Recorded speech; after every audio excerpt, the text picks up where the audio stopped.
right, welcome everybody. We are in the green room with, I apologize for the abrupt stop, but I have no way of fading that out. We're in the green room with Greg Little today. Hello, Greg. Hey, Jeff. Um, uh, just a quick thing. That song we were just playing is off a record that you did way back before you left the Bay Area, and we're going to talk about that in a minute. But you left the Bay Area in 1998, you were saying, and you did that record, what we were just listening to, before you left the Bay Area, right? Are you hearing me? Uh, so, Yeah, exactly. okay. Then tell me again who was all on that record. Yeah. You know, this is live. I want to show you something. Okay. Okay, so this was a bunch of original songs I'd written mostly while I was out on the ships, and so I decided it was time to go ahead and record it. And it had Alan Hall on drums, and Derek Jones on bass, and John R. Burrow on keyboards. And, the effect on this thing's been a while now. Mike Zilber on saxophone, Michael Spiro on percussion, and Peter Barchet on the acoustic bass sections. Yeah. Well, I didn't even know you had that album. So, I mean, God, who am I? Jeez.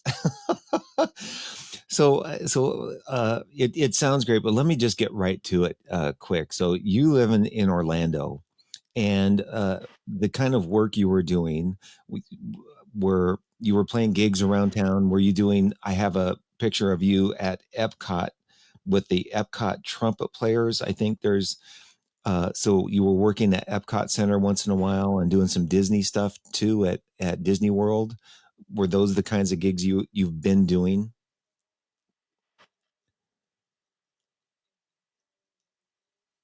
Yeah, Disney is a big part of Orlando, the whole tourism thing, really. And at this point, you've got Universal and SeaWorld and just a lot of convention work that comes through here. So at that point, Disney was the gateway to a lot of other work.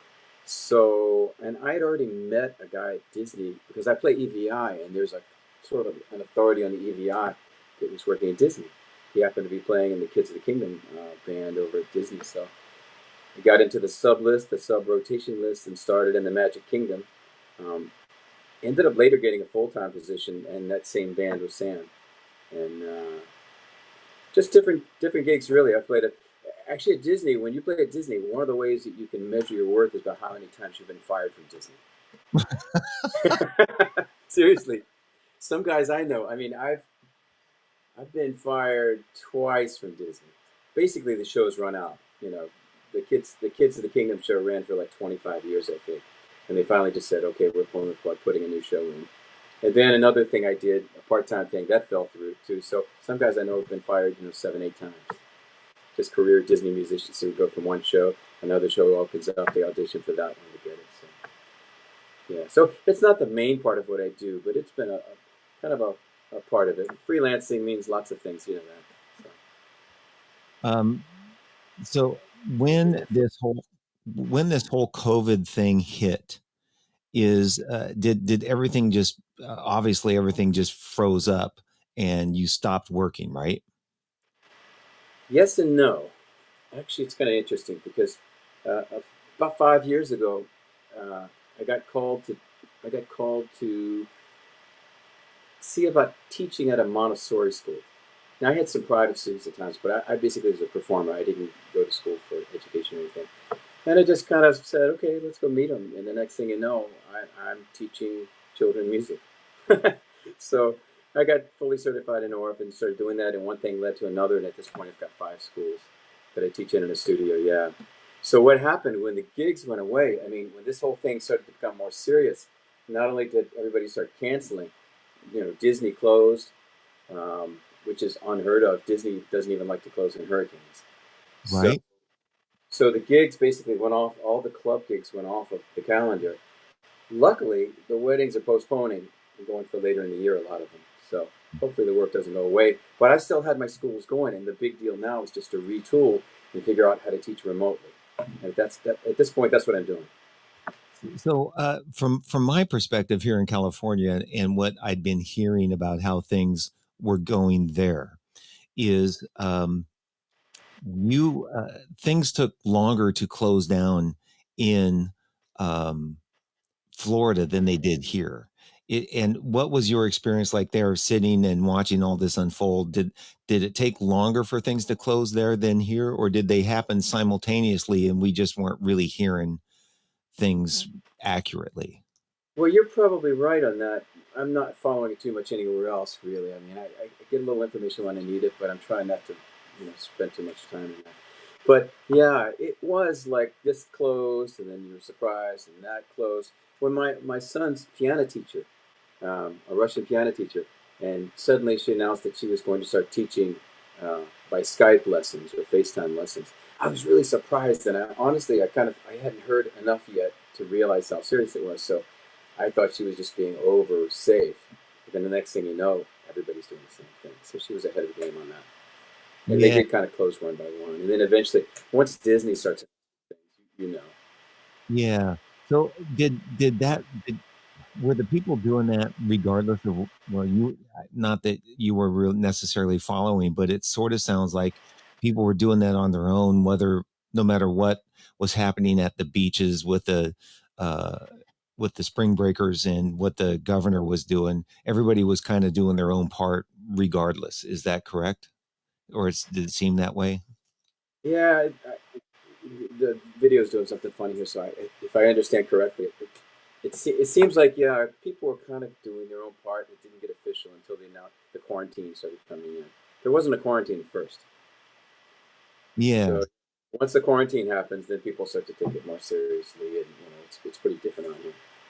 Yeah, so one thing that I'm noticing is for some reason the whole internet and everything seems to be really slow right now.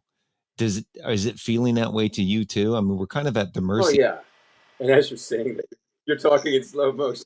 right? I know. And I know the You're literally talking in slow motion as you say that. oh, oh, Good. I've Pressing had, a button, aren't you?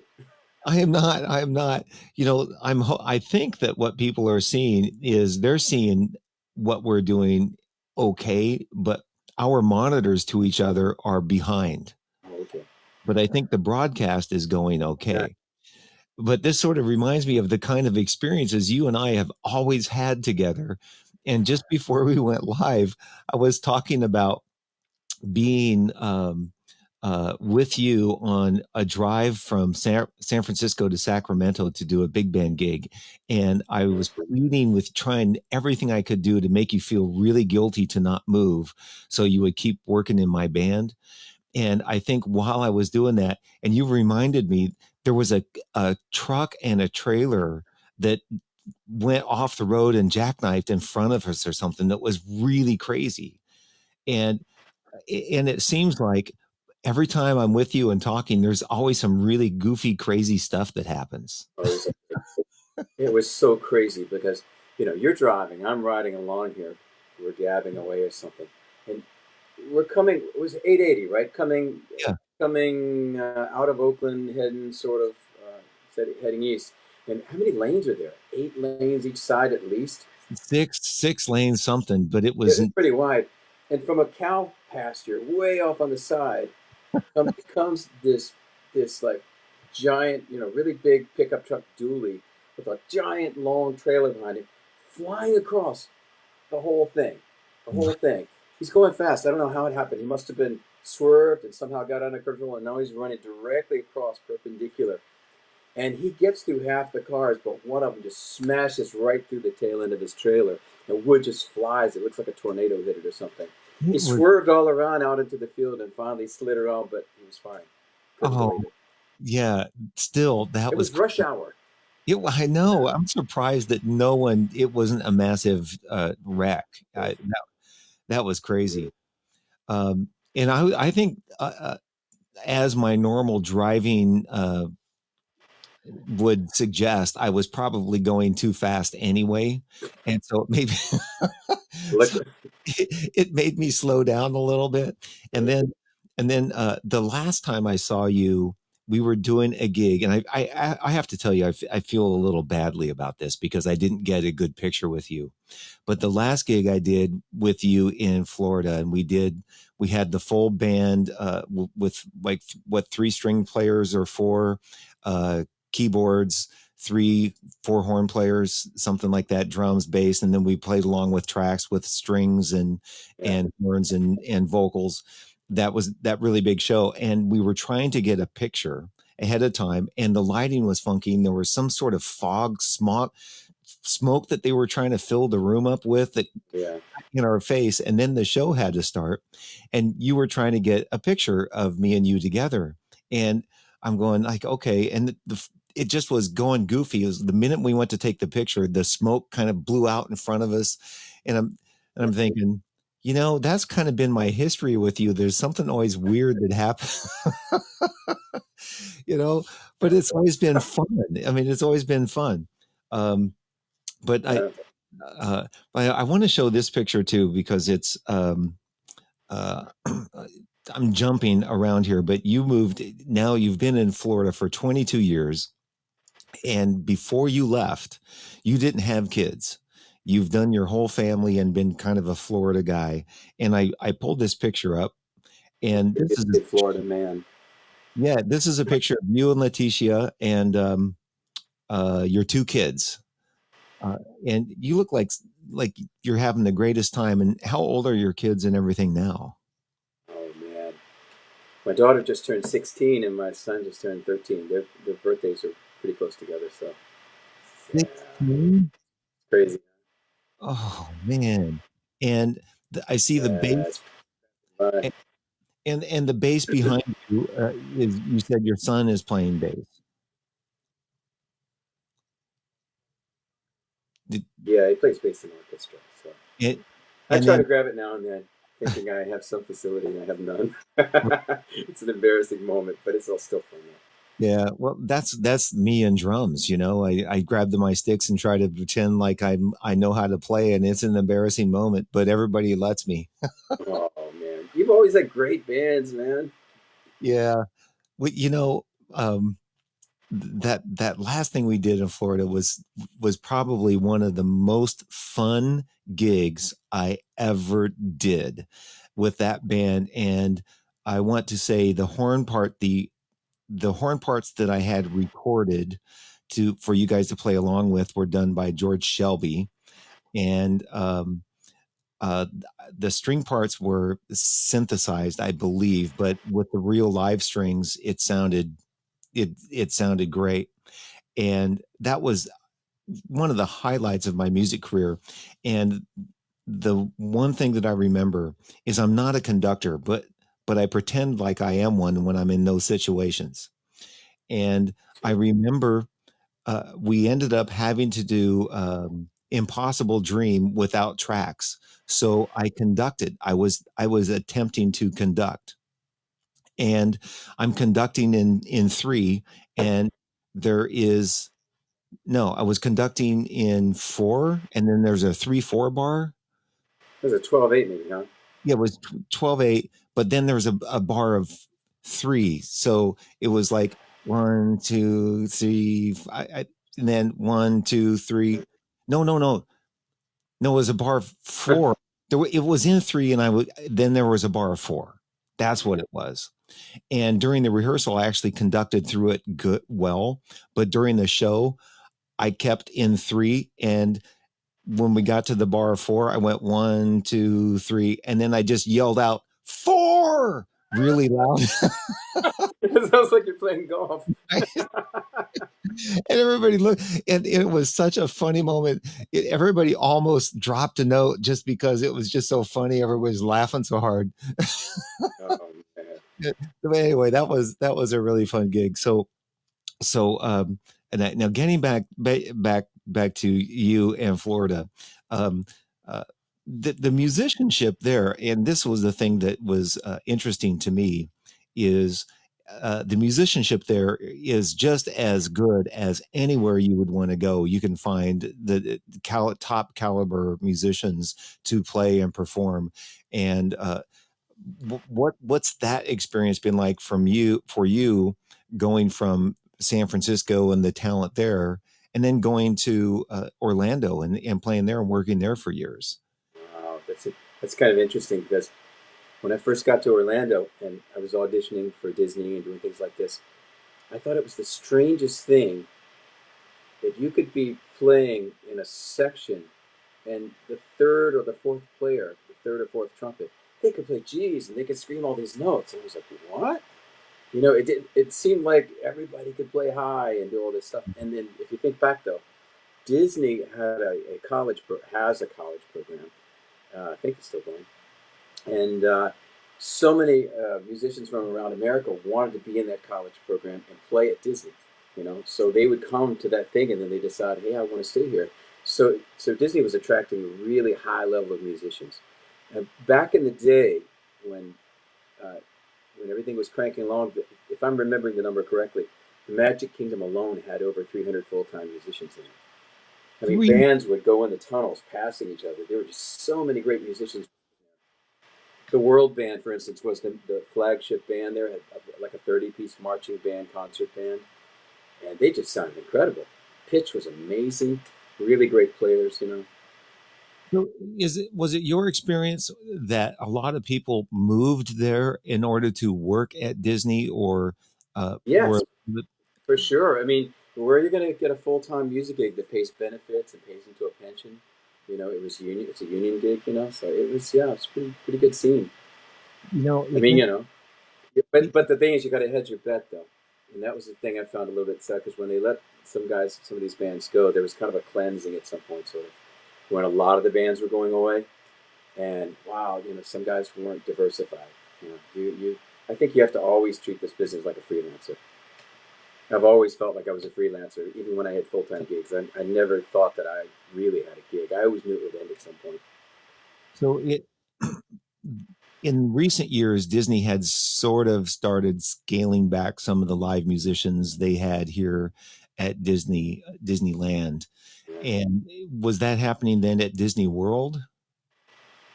Well, it happened. A lot of bands went away. Back when I got the kids band gig in, I want to say, 98 or 99, late 98 or early 99.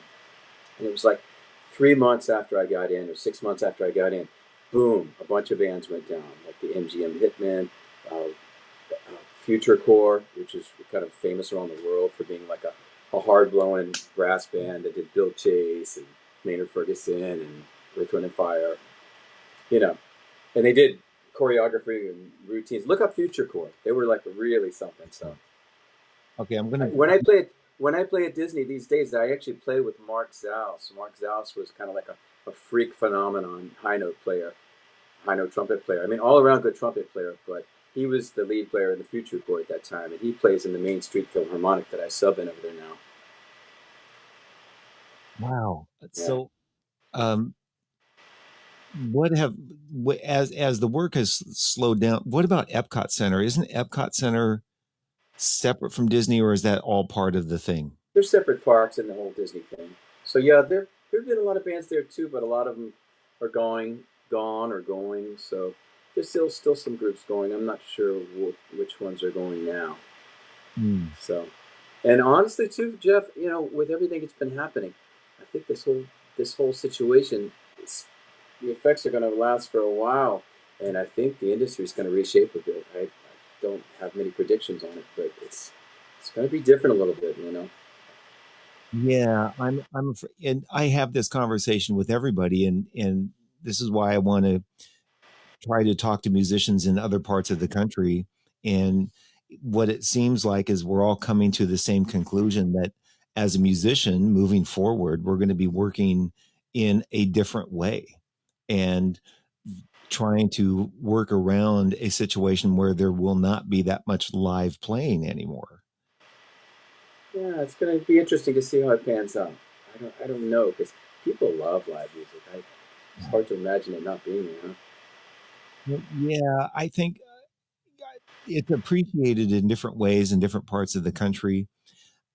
In Los Angeles, there really are not that many live venues anymore, and it's hard to get people out. to go hear music, and I'll see um, Bernie Dressel, who I'm having on tomorrow, will have a big band, and he'll go out and play, and he'll fill up a little place. But those kinds of gigs and those kinds of venues where bands can play and have people come out and actually watch, there's only a handful that have a good attendance of people to go watch because they don't want to drive. Yeah. Nobody wants to get out and drive. So now nobody's driving anyway. So what are we doing to promote or work and get live music out there, or music out there, generally speaking, and find ways of revenue? You're teaching now, which is helping. But what I'm seeing here, everybody is live streaming. Everybody is doing a live stream, which they should because they need to develop their own audience. What is that sort of thing happening there? Yeah, it is. I haven't been doing very much because honestly, the teaching thing has been. It's my cat.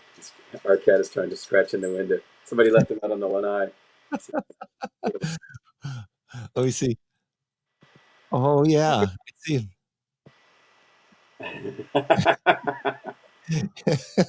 So if you hear that nails on glass sound, that's Yes, exactly what it is.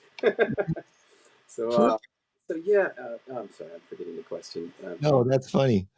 But it's interesting though because, all right, there's a lot of things that we've maybe been needing to do as musicians in order to communicate better and be more social and be more connected to everybody that I think a lot of us have been avoiding for different reasons. So I think at this point we're going to have to learn how to make videos of ourselves. We're going to have to learn how to post this stuff. And I've been dabbling in it and getting toward it, but right now it's exactly what's needed. I think you asked me about live streaming, and I think what I meant to say is that I've been retooling so much to be sure and keep my income, so it doesn't go away. And so been adapting. I basically am making videos for some of my schools. I'm using smart music for some of them. I'm zooming to all of them weekly or a couple of times a week. So just arranging all of that with the different schedules and the different formats and all this has been really time intensive. So I haven't really gotten much creative done yet. Most of your time is spent learning the platforms and formats in which you can communicate with these people, and it's kind of a small learning curve with Zoom and this Switcher Studio, but learning how they all integrate and how everybody can tune in is it it Yeah. it takes a minute to get it all down and get the right gear. Well, if you use Zoom, for instance, I just watched a video today that was explaining the proper settings you want to have in your audio settings so that Zoom doesn't compress and do automatic limiting and normalizing of the sound. Because that may work with speech when you talk to somebody, but when it's doing that with the music, it's getting loud and getting quiet and it's disappearing. And but there are some settings you can fix that will basically send out what's going through your microphone, which is kind of Really, cool. and Zoom has that now. It From what I heard before is it wasn't you weren't able to do that, but maybe they fixed it. Um, in Switcher Studio, what I'm using, it they don't have a setting and it squashes everything. And what it does is I finally got somebody to explain what they do is they optimize the audio content to be at vocal, and everything outside of a vocal, the hertz and frequency of a vocal is squashed as ambient noise. So it it it, Exactly. it sounds like compression, and it sounds awful. And their response was, we're not really sure if we're going to work on that. But with musicians wanting to do more and more of this, it would make sense that they would do that because we will use it more. Jeff, I'm not really on the cutting edge of all the research and what's happening right now, but just noticing some things. 5G is being rolled out right now, right? So that's going to give us a lot more bandwidth and a lot more speed. I think the ground is prime right now for some really cool enterprising person to come up with a way. I mean, we know in studios that people in different parts of the world can play simultaneously because they've got these high speed dedicated lines. It's a great time for some smart person to come up with something that the consumer can use that's not cost prohibitive, that allows us to play in real time. You Because know, we should be able to play from our home together. somebody's got to figure this out, man. That would be cool. I wish I was that smart guy Me because too. Me too. I dream of it, but I don't have the I technique would yet. be I would be bank. Okay, I got to throw this out there only because, and we talked about it before. There is one viewer right now that I want to make sure it if it in case it's Tom Politzer, I want to interject this because Tom Politzer, I swear, somehow knew this was going to happen, and he had, without knowing, some sort of premonition that I was going to be doing interviews, and he photobombed everybody I interview because I'm able to find a picture of whoever I interview with Tom, and I've got a picture of Tom and you.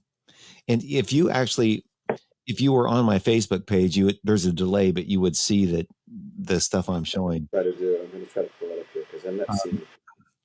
But it's just interesting. It's almost like somehow he had a premonition that Jeff was going to be interviewing all these people, and so I'm going to get a picture of him. Wouldn't it be funny as if there was a real futuristic show where he would come out and go, "Yeah, I knew ahead of time this was going to happen, so I took pictures with all the people."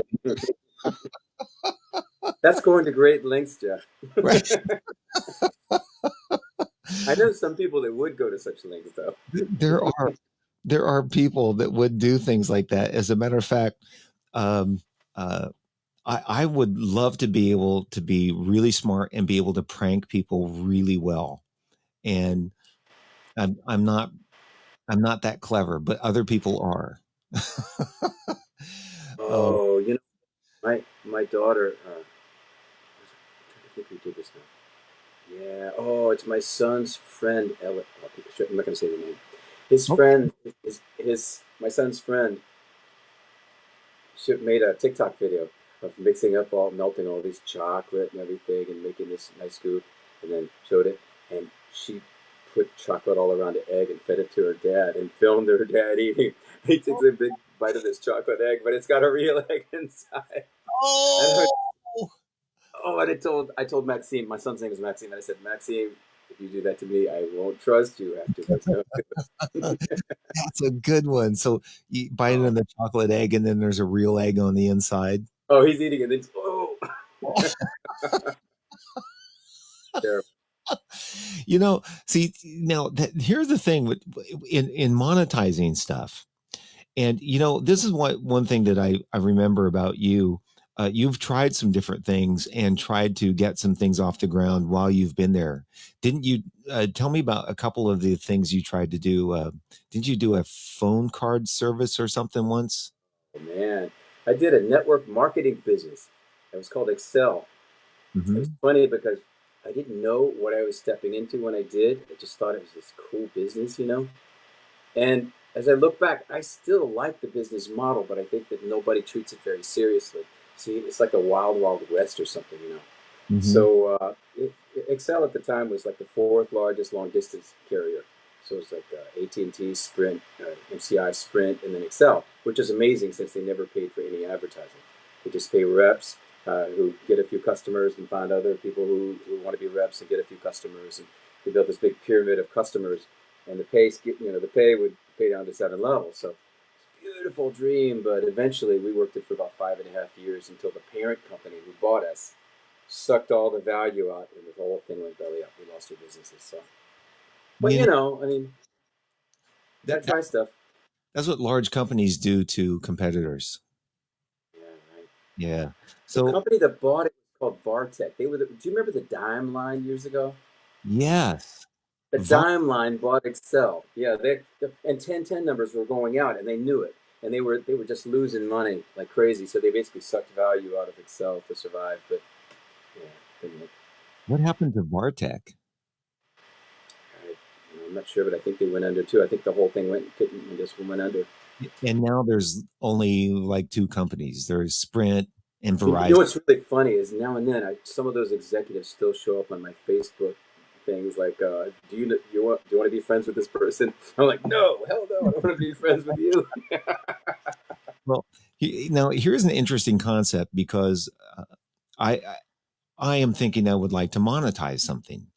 And I've been thinking about doing a YouTube channel for a couple of years. But what I've realized are the people that get the biggest audiences are people that are wacko, who Yeah. do crazy stuff.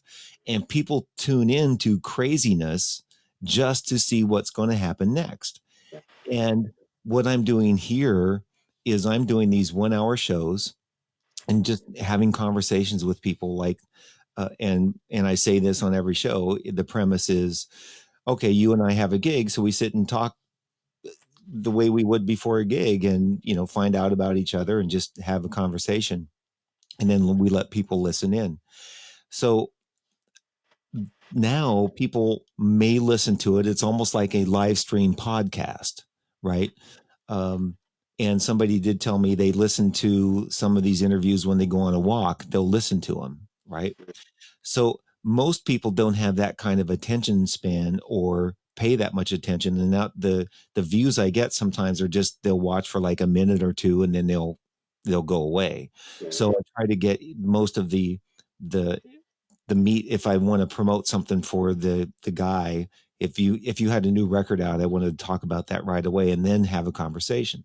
Before they're gone. Yeah. Right, so I'm posting all this stuff on my YouTube channel and I'm getting subscribers, but it's going to be something that takes, even to monetize a YouTube channel, it takes time. And the only way you get the thousands of viewers and time uh, uh, views, the minutes, you need to have a minimum of 1,000 subscribers and something like 3 or 5,000 minutes of watched time. And you need to get people to tune in and want to subscribe and see what you're going to do. And the most views get done by just wacky, goofy people.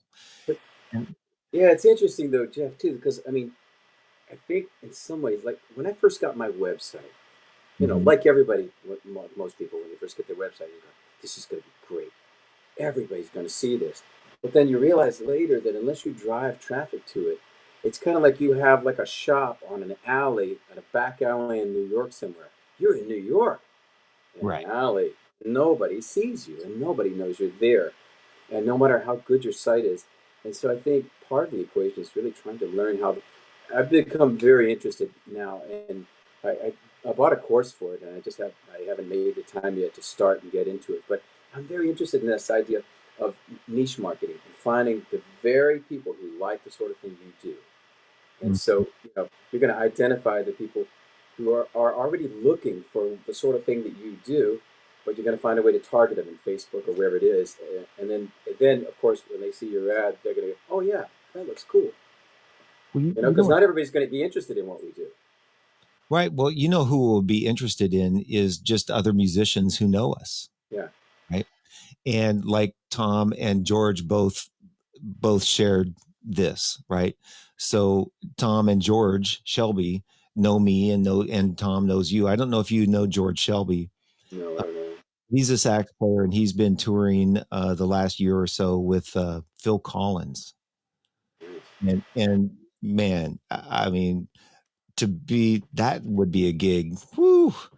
Nice. But No, so the kind of people who will be watching us are those kinds of people. And the only people I'm really interested in talking to right now are people in the music business that I know and have had experiences with. And I just want to sit and in many ways, the last almost 5 weeks now, tomorrow, the 2 interviews a day I've done for the last 5 weeks have been just me. It's a review and recap of my life in many ways. And so when the coronavirus gets me next week, it'll all be documented, right? I,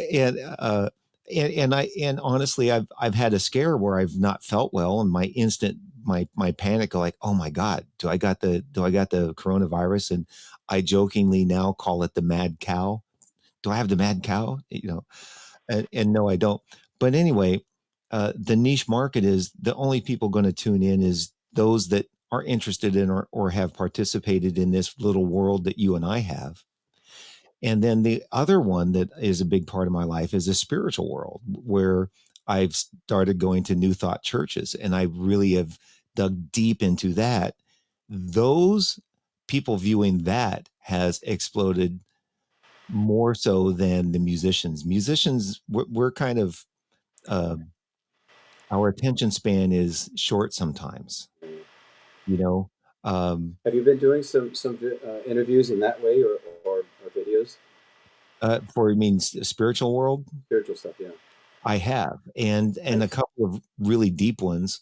It's turned into a weekly thing with this guy, Reverend David Alt, who is sort of a well-known spiritual teacher in the New Thought world. And it started off with me just talking to him, and it's almost become now a therapy session in which people tune in, and I'm crying, and I Yeah, can't, it's because he just has that way about him, and that is getting massive views. that's beautiful. But the thing is too is when you get people excited about something and they've got their own networks too. So it's kind of tapping into something, huh? Well, here's the thing that I had hoped for in the music world is that more musicians would tune into the interviews to find out who more of the musicians were and share more of what I'm talking about with other musicians. So, for example, when I had Wayne Bergeron on, Yeah. halfway through the interview, he posted on his website, on his Facebook page, oh, I'm doing this interview right now. We instantly had like 500 viewers. Poof, right That's now, but all of those people then wanted to hear more interviews with trumpet players, and hear more trumpet player stories. yeah. And that's the thing about stories. So if I get people on that have stories now, there were suggestions to call this trumpet player or this trump in Australia, and I'm thinking about it, but then I don't have any experiences with them, so I have to get my whole interview chops together. But you're going to get better at it too, though, man. Because a lot of the way that I do a lot of driving in most of my schools. I feel like I'm back in the Bay Area, where every place I go to is at least 45 minutes away. So, because I do a lot of driving and I love to read, but I don't seem to have so much time to read. So I listen to a lot of audiobooks, or I listen to a lot of interviews, especially. And some of these guys that have started these shows doing interviews they were pretty bad at first, honestly. They're doing something new, probably scared to death, making dumb mistakes. They just kept getting better and better. And I got guys like Tom Bilyeu with Impact Theory, some of these ones like that. I just love hearing about these really successful people and how they did it. Right. And Tom did that to me too. I was interviewing with did an interview with John Mater, and I know you probably Yeah, remember John. And he and I were talking, and a younger drummer tuned in and said, just you guys talking dropped so much valuable information in the gigging world and as a drummer yeah, that made it feel like, okay, well, there was some value. And the minute Tom shared that, tons of viewers, because Tom with his Tower of Power connection oh has a yeah. lot of friends. So you know through that, what I hope is some of those viewers would tune in to you and look at some of the stuff you have and look at your website, or understand that there's a big music base in Orlando that is really, really talented. That's good. And there's some, what's the drummer's name? Drew. Oh, true Drew. that. Yeah. Oh my God, when Drew was hammering out that Hamilton tune that we did for that show, I mean, it was unbelievable how he played that. So he's sight reading and listening to a track, and it was killing. Yeah. You Drew know, has so many bags together, man. It's amazing. It really does. He'll switch on you, and you won't know it's the same player if you're not looking. it's unbelievable. It's unbelievable. So, almost any city in this country, if you know the right people and go to that city, you can find players that can play their ass off. And now here's the thing, to circle around to the topic of almost every musician is, here are what we call the gigging workers. Here are the guys that are doing all those gigs that people don't really think about have lost their job. Those guys that were the trumpet player in that silly costume marching band going through Disneyland or Disney World and relied on that to pay his bills is gone. Those kinds of guys that maybe are a second thought to us. right? We don't really understand. And now in every one of those cities, here's a guy like Drew that is making his living going around, a guy like you making your living going around, all of that sort of disappears. Oh, speaking of that, that all reminds me, you guys had a really big, substantial, and what do you call it? This that senior, what's that place, the community that's called this, where all the seniors live? Oh, the villages. The villages, right? So, in case anybody doesn't know what's going on in Florida, there are multitudes of senior senators, senior centers, and retired people living. And in Orlando, there's this big area called the Villages where everybody goes out and plays. What You do sound a you bit know? like Wally. What is going on with those places? Do you know the senior centers? That Are was they one of the first places, though, that you realized that this was getting kind of serious. that? What happened? I'm sorry, you froze Yeah, up. you're pausing a lot here. Yeah, that's one of the first ways we knew it was like really serious. Is because like all of the villages gigs canceled. They closed all the squares because in the villages they have a pretty decent sized homeowners association kind of fee that includes a lot of entertainment. It's a retirement community, but it's just been growing and growing and growing. So, last I heard years ago, it was like around 700,000 people living there. So, I don't know. I don't know how many it is now, but so they plan and there, I mean, they have like world class polo fields. They have movie theaters and bowling alleys and concerts and all these different squares around the city. Not to mention all the clubs and the shops, and it's basically built to be like a retiree paradise, really, and just gazillions of golf carts everywhere. And that's whatever, and that's retired people, so predominantly people 60 and up at least. I'm sorry, I couldn't hear you. So six, that's since retirement, the age is generally at least 60 and up, right?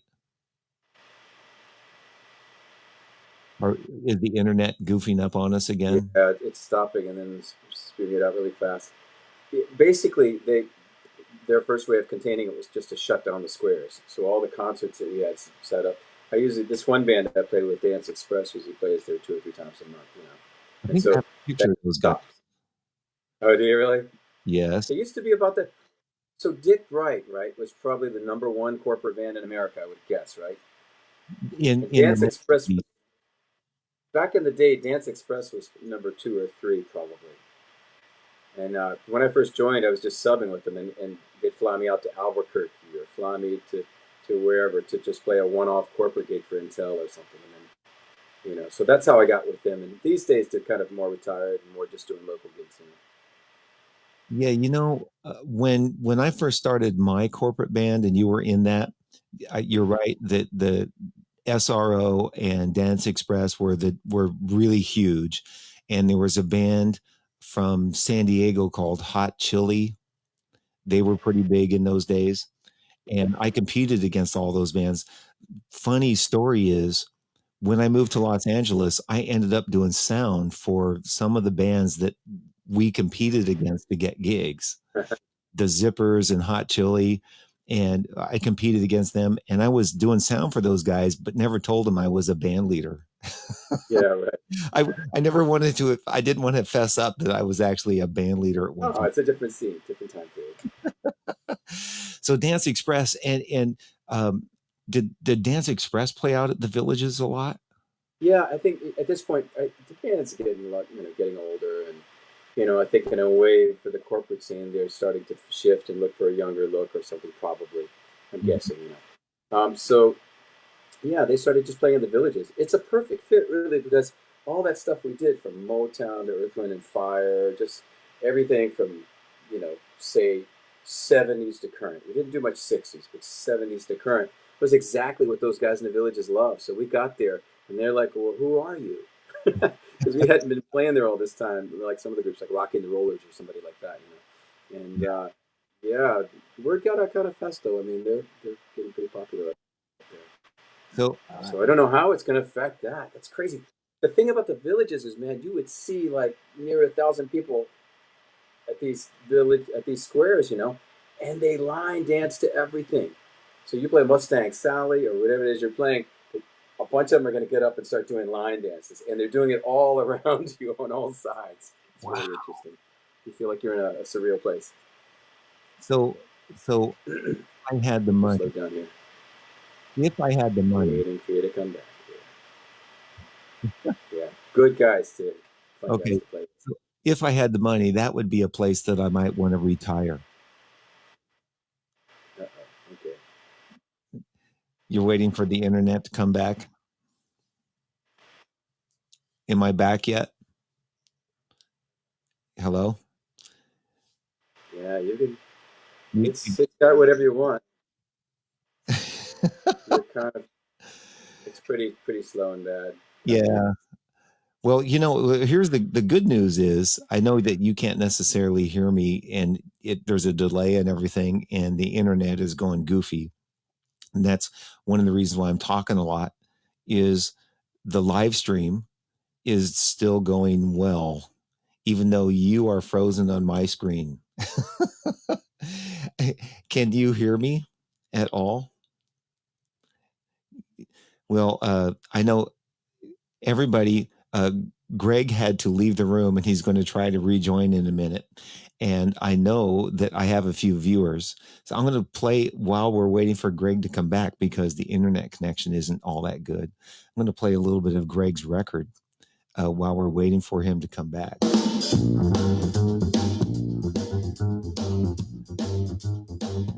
And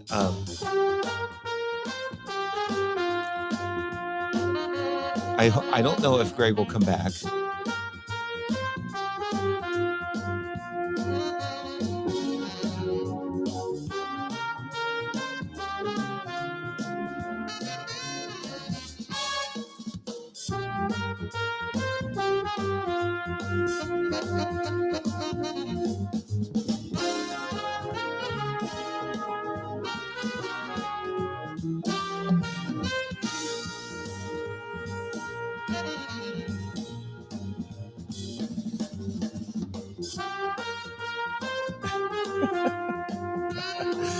Okay, just hang in there, folks. Hang in there. This is why it's live. We know it's live because stuff happens.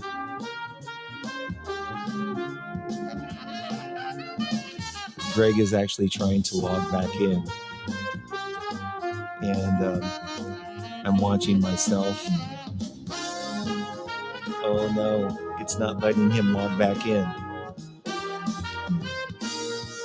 Um, so let me see.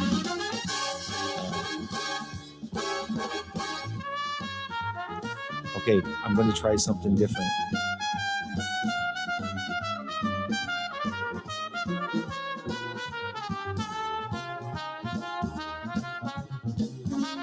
Bear with me, folks.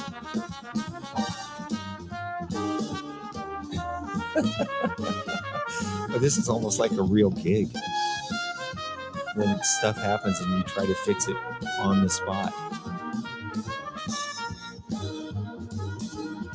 Oh.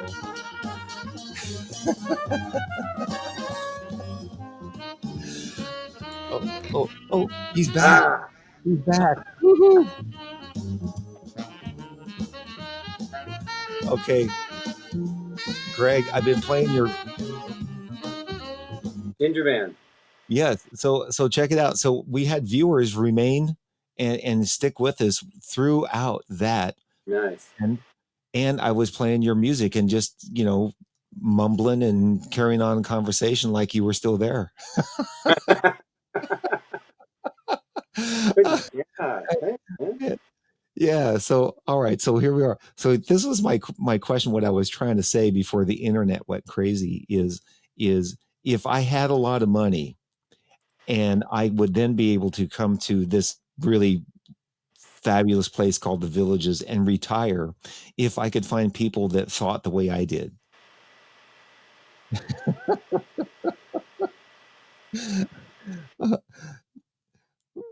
um, are you there? Did you freeze up Now again? admit. Oh, Yeah, okay. I missed most of it, but it sounded like you were going to say, could I find people that think the way I do? In the villages. I would think that some are there. I don't know if I talk to them or see them really, but they must be there. There's some diversity there. They're not all the same, but there's a certain amount. I don't know. And I'm obviously referring to Republicans. My perception of Florida is that it's predominantly a Republican state. I see Um, both really. I know, I know there are a lot there. It's true, but then I'm a musician, so I fly in different circles a little bit. So yeah. So musicians, the one thing that I think holds true, and I'm just spitballing here a little bit, but musicians are a little more open minded, generally speaking, based because of our music.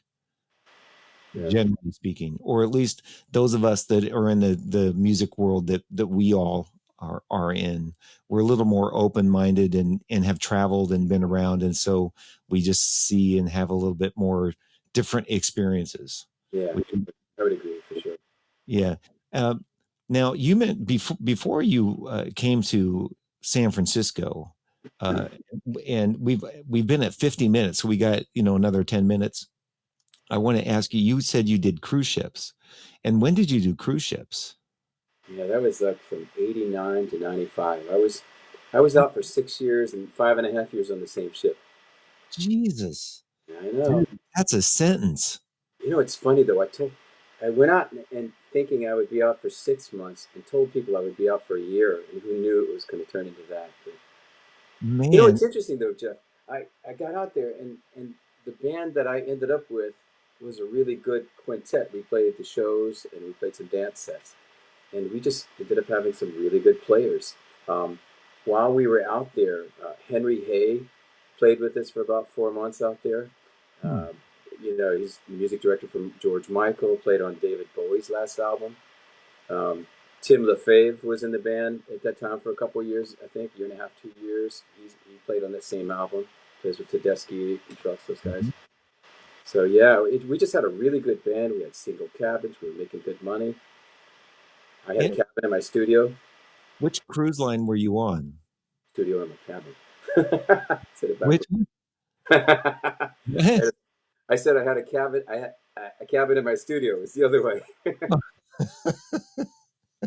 So it was Premier Cruise Lines. It was a kind of a small line with about 4 ships, but yeah, kind of a somewhat small ship. I met my wife there.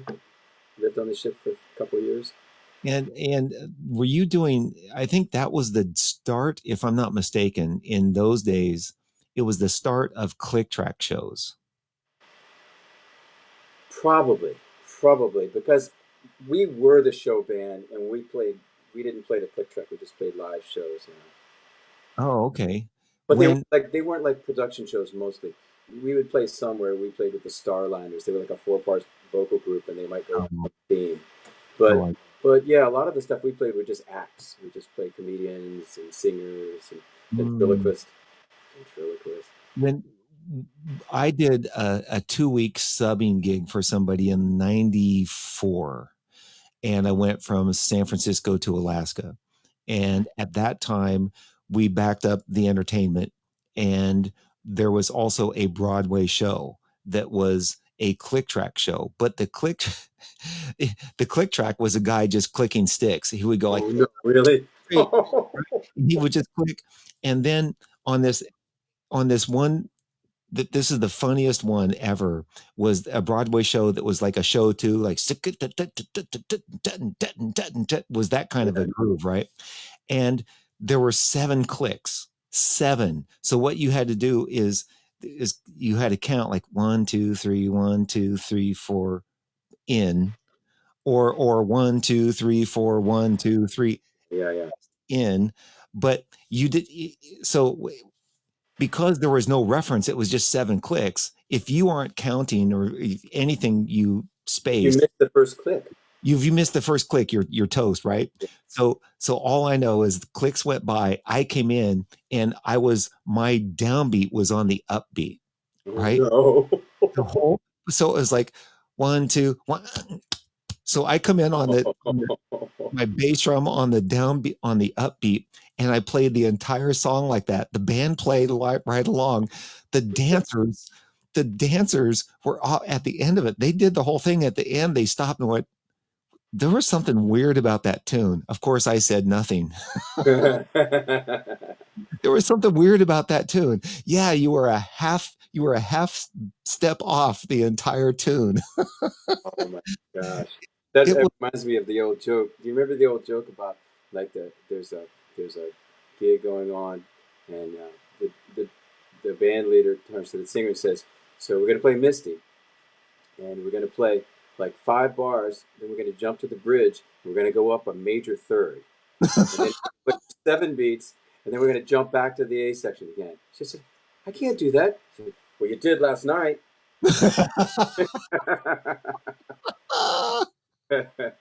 Sorry. that was yeah, yeah, that was me. So, well, that sort of reminds me. So there was this really famous, infamous bass player in San Francisco, and he was known as being one of the best upright players ever, ever. And he played a lot of the shows. This is when I was really young, and his name was Mario Sirachi. Oh, And Mario was one of these guys that in the rehearsal, it didn't matter whether he played it wrong. And let's say you count the tune off and he plays it wrong, and you stop. You go, "Hey, can we do it over?" And he goes, "Yeah, what? What was wrong?" "Well, you missed." He goes, "Yeah, yeah." And then he'd just ignore you and just pretend like he did everything right. And he would just keep it. It didn't matter what mistake he made. He would just look at you like, "No, no, I'm good." oh my gosh. And all I could think of is how that must be how he got to be known as, like, he's just a bass player, because it didn't matter. He would just play it the way he wanted to play it, no matter what, and everyone just let him. Yeah, you know. all Oh, types. anyway, so you've got your students. You've got the beautiful. Let me put a picture of your family up again, because I wish I could see I, these pictures. yeah, no, you can't see it. I'm going to put it up. Well, I have to play it, and then I'll get too distracted watching our show. Yeah, yeah. So I mean, there's a big delay, but and I think this, because this is when your kids were little, and this is back, a few years, and now with your gray hair, with your peppery gray hair, you're looking a little, like I mentioned, you look Yeah. a little bit like, what's his name, in the from Pretty Woman, you look a little bit like I'm Richard sure Gere. she's You there. you got the thing going on. Thanks, man. And anyway, you have a beautiful family, and you mentioned you met Letitia on the Letitia. Did I say it right? Letitia. Leticia, yeah. French Uh, spelling of Leticia. and she's from. Is she originally from France? Yes. Yep. She came out on the ship. Her friend got her a gig on the ship because she had like 3 or 4 months off. She had a temporary contract as a flight attendant flying in from England. Mm. And so she had some time off. So sure, I'll get this fun thing on the ship. It'll be a lark. And then she got on, and she was a waitress, and realized it was slave labor. So she was like ready to jump off the back of the ship, but then we met. So Yeah. You, what yeah, one? she's cool, man. She's a very deep person. So Yeah. and she doesn't get stuck on the same things I get stuck on. So it's beautiful. Does she help keep you level and you know uh, even keel? She's funny because I have a tendency to really. She's really good for that. She's good for relativizing. I tend to be kind of all in or all out. When I really like something, I'm like all the way there, sort of. And she's kind of taught me to relativize, and she doesn't believe in following anybody else too much. I'll give you a great example. Here's a funny story. Um, a lot of people get interviews. We were in France on vacation, and we were in Nice, and it was right when the World Cup was happening, and France was playing Brazil, right? And Uh, back home, my wife had a friend who was a flight attendant, and her husband was always trash talking the French soccer players. Said, "Oh, Brazil's going to beat them, and blah blah blah. They suck." So we happened to be in Nice right when the World Cup was happening, and we have to fly back home from Nice to Paris before we take off to come home. And who's on that flight with us? Emmanuel Petit, the guy who made the winning goal. oh, And yes, and so he's sitting up there in first class, and my wife sees him, and everybody's asking for his autograph, and she's not one to do that. She doesn't. Really. But she says, "Man, I got to do this." So she gets up and walks up to his chair, and she tells Petit the story of how Larry was trash talking him. Hmm. So he writes Larry a note. Says, "Hey Larry, I wanted you to know that we kicked their stinking asses." And signed it Emmanuel Petit. And and so Larry's got that. It's probably worth something by now if he wanted to sell it. Whoa. It was beautiful. What a great story, man. I, See, no, that is worth tuning in just to hear that story, man. it's, it's Oh, just sweet. yeah, that's really great. Um, well, Greg, I don't want to keep any more of your time because I know you've got your kids and it's 6 there, and it's actually now it's 7, right? Yeah, exactly. And but it's still sunny. Yeah. Barely. And thank you for taking the time and reminisce a little bit, and putting up with all the internet goof. No matter how good anything is, we're always at the mercy of internet these days. And at some point, you and I, somebody will come up with something that we'll be able to use, and we'll Yeah. be able to, maybe we can be their sales rep or something. Jeff, I appreciate what you're doing. This is a All right. cool idea, and you got to let me know where to find your other interview series too. Yeah, so if you want to look back on this on my Facebook page, you can watch back and listen. I'm going to take us out with this song, a little bit more of the Gingerbread Man, if that's okay with you, It's good. and then Thank you. close out the show. All right, here we go. Thanks for having me, Jeff. All right, thanks, Greg.